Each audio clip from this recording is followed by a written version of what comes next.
Half of all small businesses die within 5 years. Not because founders lack passion or burn midnight oil grinding. Not because they couldn't secure funding or had terrible ideas. The killer is invisible, and I'm about to show you exactly what murders most ventures before year 6. Lisa spent 3 years perfecting handmade soaps that made her home smell like heaven. Friends begged her to monetize it. She launched a downtown shop that everyone adored initially. But 6 months later, she was drowning in chaos, hadn't taken a single day off, and started despising the craft she once loved. Why? She fell for the lie that skills equal business success. Stick with me because what I'm revealing next flips everything you thought about entrepreneurship. Here's the myth that destroys dreams. You master something valuable. Therefore, opening a business around it seems obvious, right?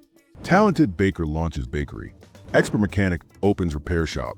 Makes perfect sense. But doing the work and running the operation are completely separate jobs. Lisa could craft lavender bars blindfolded.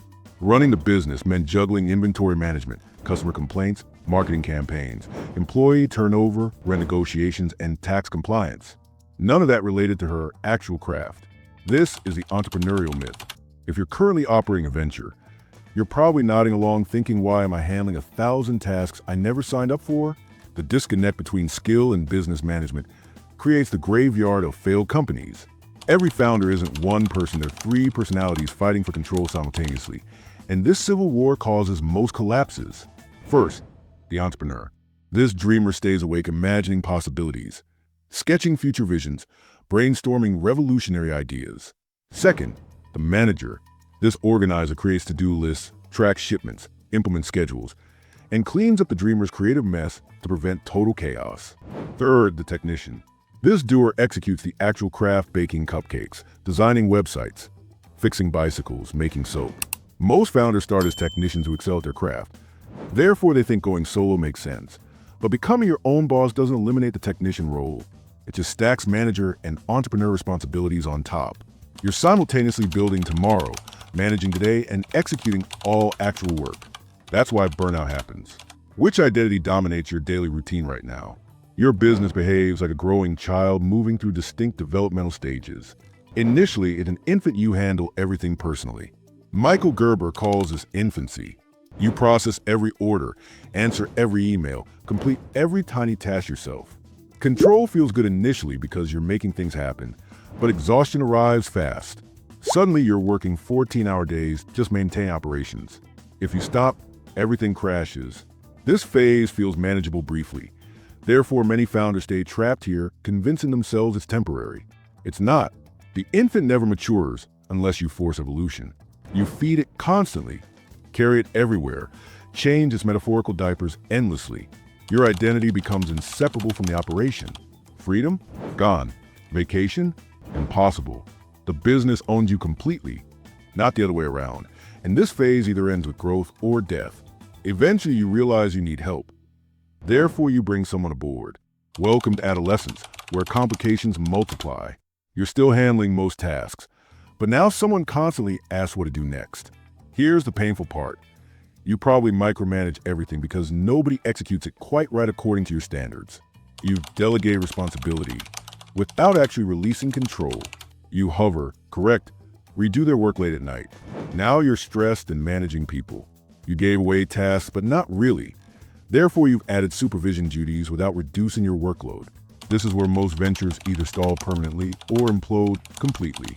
You hit a wall realizing this operation is consuming your entire existence, and it's not scalable. You cannot maintain this forever. 2 paths emerge, burnout or evolve. Most choose burnout unconsciously by refusing to change their approach. Maturity arrives when you finally build systems instead of just hiring bodies.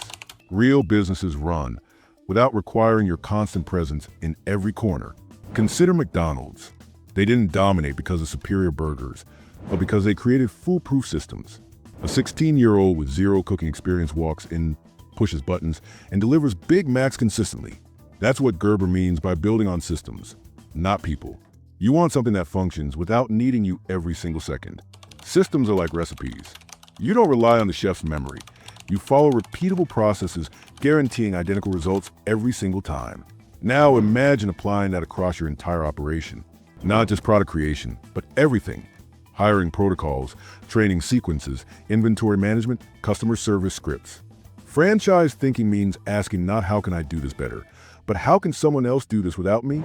That's escaping the hamster wheel.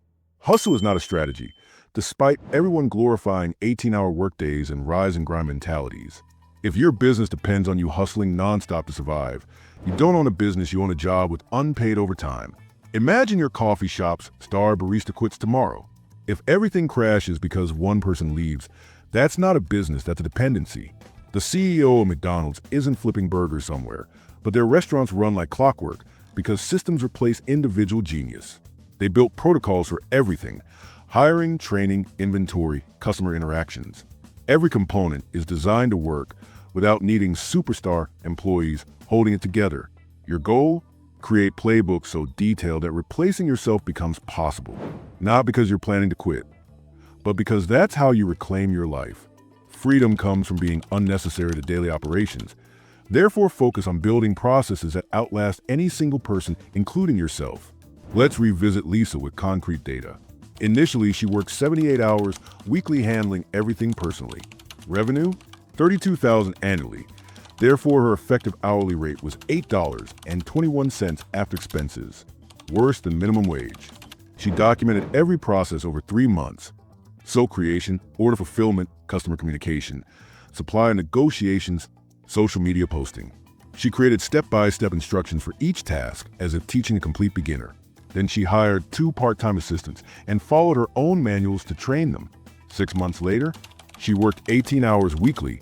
Revenue jumped to $87,000 annually because she focused on growth strategy instead of execution, and her effective hourly rate became $93. More importantly, she loved SOAP again. The business transformed from a prison into her vehicle for freedom. That's the power of systems documented, tested, refined, and transferred. Start documenting immediately, not vaguely, but detailed step-by-step instructions for everything you do. Pretend you're teaching someone who knows nothing. Write down how you process orders. Open email. Check inventory database. Verify shipping address format. Generate packing slip. Select box size. Apply label. Schedule pickup. Every single micro step.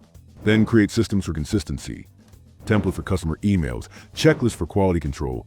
Schedules for content posting. Scripts for sales calls. Make the work repeatable and predictable regardless of who executes it. Test everything. Hand your documentation to someone and watch them follow it without your help. Refine wherever they stumble. Your role shifts from star player to coach who designs plays, motivates the team, and monitors scoreboards. This is an overnight transformation, but this gradual approach is how you build a business that actually works for you instead of devouring you. Start with one process today.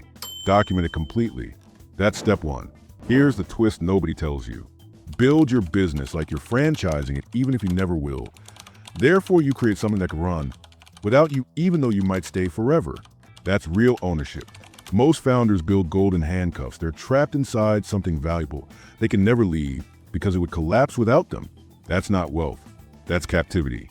The 7-step blueprint, the 3 roles, the maturity phases, they all point toward one destination: a business that generates income while giving you back your life. 20% fail year 1, 50% gone by year 5. You now know why they stayed technicians instead of becoming architects. Lisa reclaimed her passion by releasing control through systems. You can too. Your documented process starts today. Half your competitors will die within 5 years, but you won't be among them. Your first step? Write down how you did your last completed task. Every single step, right now.